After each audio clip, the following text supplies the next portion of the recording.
Hello and welcome to Advanced Driving Tuition. In this short clip video, I would just want to show you that traffic lights there. So we just come on the traffic test center. We turn right at the traffic light. This is the Princess Road, and this is the one of the test road when the examiner asks you to carry on straight there. So if you can see them lights are there, them one there.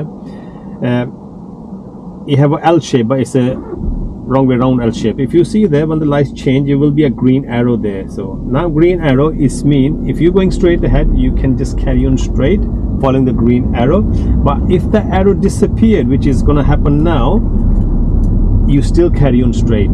So what mostly happen here, we're just going to emerge the road. Let's have a look there into the mirror, making sure everything okay, and we merge into the right lane now. So what happened mostly there, when the student driving straight ahead there, they will look at the arrow to start with, and when the arrow disappeared, they see the lights change and they will stop the car there, and that becomes a serious fault on the test there. So if the arrow is there, you carry on straight, and if the arrow disappeared and the green lights are there, you still need to carry on straight there. So you don't have to stop when that arrow disappeared and the green lights comes. Green arrow mean go, green light mean go. You only stop there if there's lights at red. Apart from that, you don't need to stop. You just carry on with the green arrow and with the green lights.